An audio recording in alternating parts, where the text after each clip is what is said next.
Hello everybody, Iain Robson here. Welcome back to Emerald Coast, USA. Today, as you can see, it's the day 1 of winter. It's -1 outside, ground temperature is 1 degree C, and the yard is full of snow. I don't know if you can hear that, but the sound of snow, when you walk on it, you can actually hear that.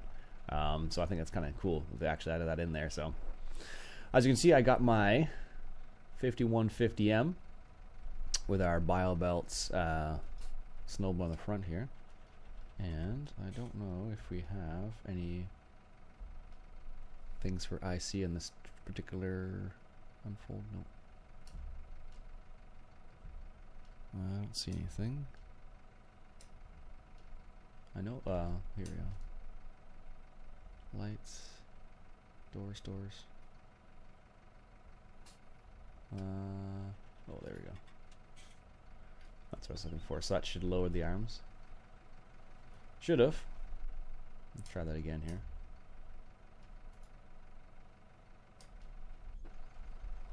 There we go. So now the arms are actually lowered on and connected on there. So you can see I got the bio belts there ready to go.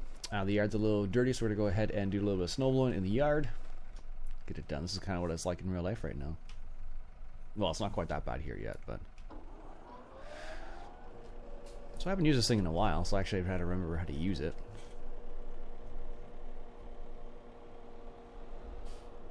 Yeah, see, it doesn't like that still.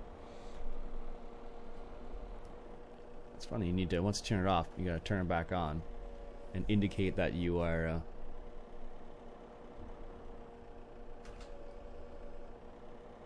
wants to snow blow. Yeah, it's kind of strange. I have to hit unload here, and then what will happen is and then it goes off. I don't know why.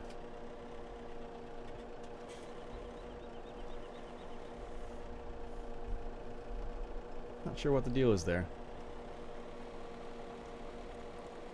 There it goes. It's like it toggles on and then toggles off. It's kind of strange. There we go.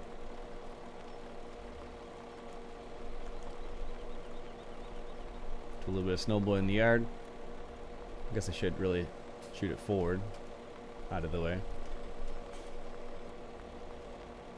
I don't know if it'll make a huge difference, but putting a snowball in the front of a tractor like this is pretty expensive, actually. I'm not sure about a one this big, for example, but I know for a fact some of the snowblowers on even some of the smaller tractors, like on a 1025 or 1023, one of the smaller subcompact tractors, they're around $5,000. Whereas if you compare that to like a rear snowblower, which is usually not quite as expensive, it's usually because you have to have a PTO. Like on subcompact, at least, you have to have it set up so you have a mid PTO and all that jazz, so it makes it a bit more expensive. All right, let's just back up here. Also, I changed the tires on my 5150M because I thought the narrow tires would be a bit odd to do snow blowing with, so changed it out to the Nokian tires, which is pretty cool.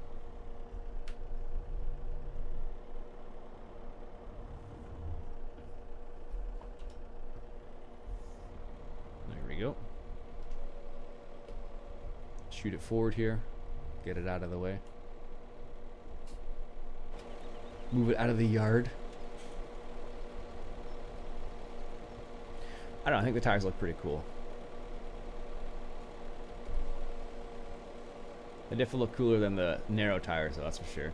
You don't see many tires like this, actually. Well, you do. I guess you do in some of the more the commercial side. You see tires like this, but not on the ag side. Like if you're running like a wheel loader or stuff like that, you tend to see more tires like this, as opposed to like an ag tire. R1s, as it were. There we go. Once you get this thing rolling, though, it does work pretty well. So I'm just basically moving all the snow I'm snow blowing into ahead of me and then snow blowing it again. That's what's happening. I don't know if I can... No.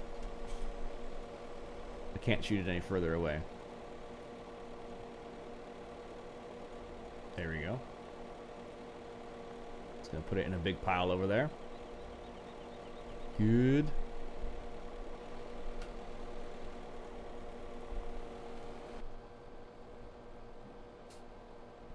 It's funny, originally when these things came out, they weren't quite as effective as this. Now they've gotten a lot better. There we go. Also, as I mentioned before, I don't know if you can hear it or not, but the sound of the snow crunching under the tires is pretty neat. Because you can hear the snow crunching under the tires, and then you can also hear the you can also hear it when you walk on it. I was quite surprised that you actually had a snow crunching sound underneath your feet, which is kind of cool. There we go. I don't know. I haven't run into any huge problems with not clear. Well, I guess I haven't run into huge problems with not clearing the yard and just leaving it, you know, snowed under for the most part. Like, I think the only time I run into problems is when, or it seems to be at least, when you run into feeding cattle. If you have some feed that falls on the ground, that can be a problem sometimes. There we go. Looks like we have an electronic chute or deflector up there too. That guy right there.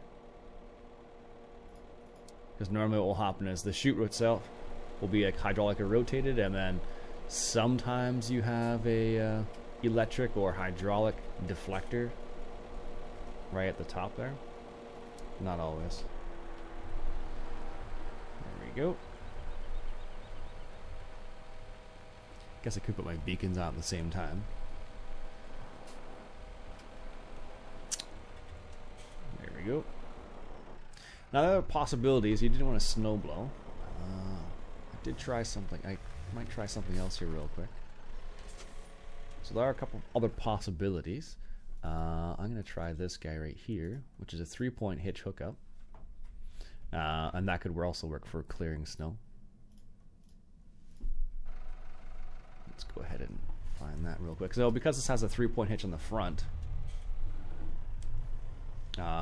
using this thing is easier. This is what you'd have in actually in this winter. You have something like this. It's not like you wouldn't use a silage blade. Not that it wouldn't work, mind you, but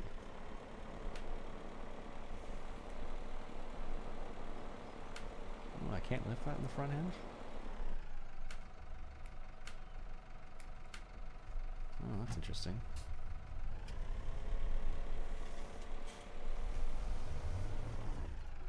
Oh, there we go. Keep forgetting it's with the mouse. This would be the other possibility, of course. As you can see, it's a bit faster, but you get more spillage, so you know, take it as it is. There we go.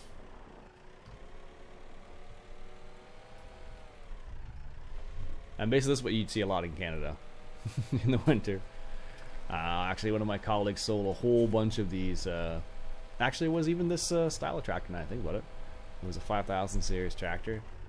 I forget if they were E's or M's, though. I think they were E's. 5100 E's. With HLA blades in the front of them.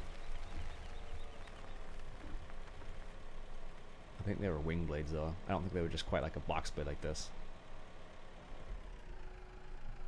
There we go.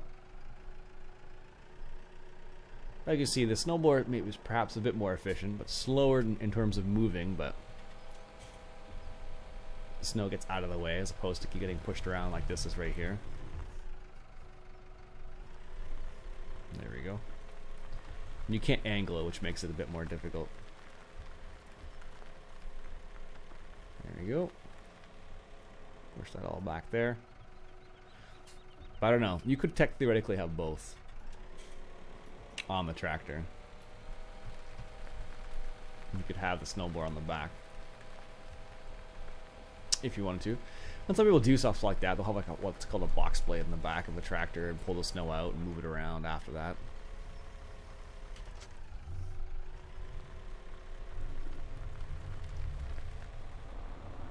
So I don't know. It's hard to say which one would be quicker. Let's go ahead and go back here again.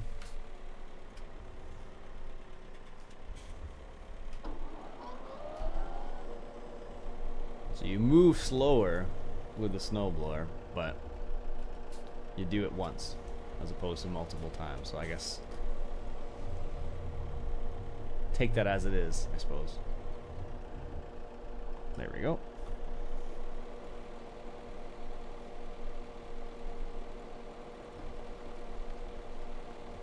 This is almost what I wouldn't say this is what a contractor would use. You see a lot of contractors use just like a front blade. Like this setup right here, for example, with the blade in the front would be something you would see at like a parking lot a lot of times.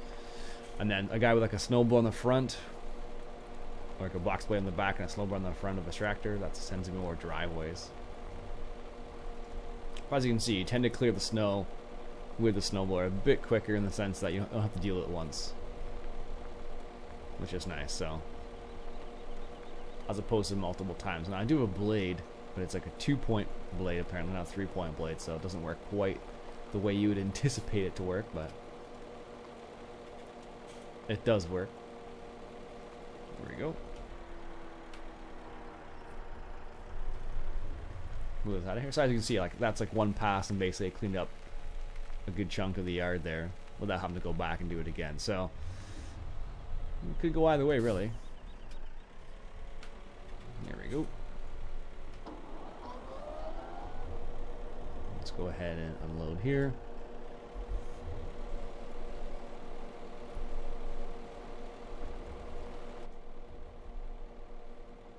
As you can see, just adjust your chute. Basically, that would be your loader controls right there. Now, the one problem with having this on the back, same as real life, you basically have to look backwards all the time. You know, for some people, it's not a big deal.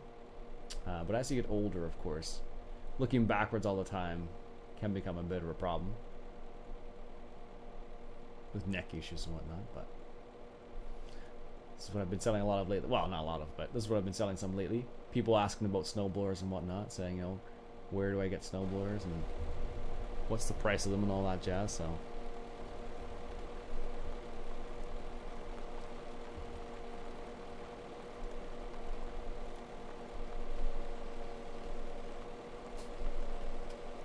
here we go. Fill up the pile back there a little bit.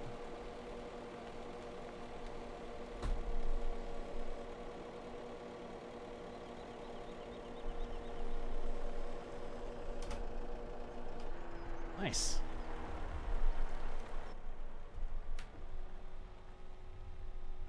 Good. Is that moving the 3-point hitch down again?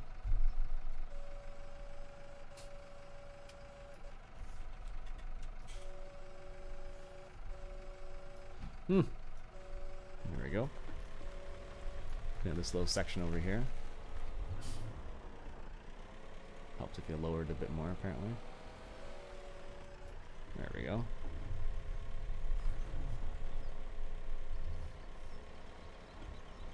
Making it into a giant pile back here.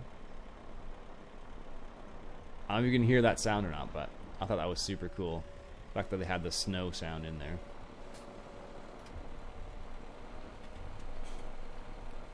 And that's definitely the sound you hear when you drive over snow, so I thought that was pretty cool. There we go. Yeah, see, it doesn't do quite a good job as a... because there's just so much snow. Because remember, the snow acts like silage in this game.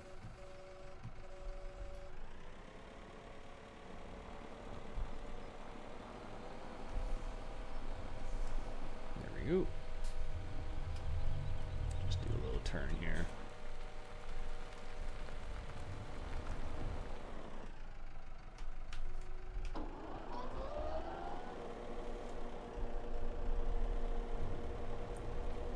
Yep, I still think the snowblower is way better.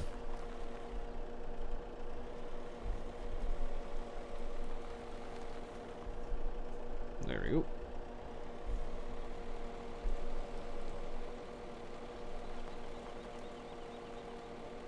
It's better at just moving it.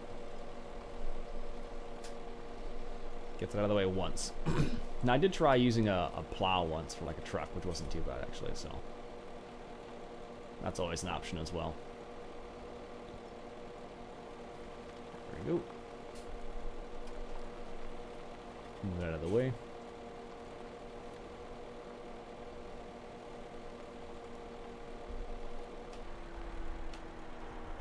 Perfect. Anyways, folks, that'll be it for me for today, I think.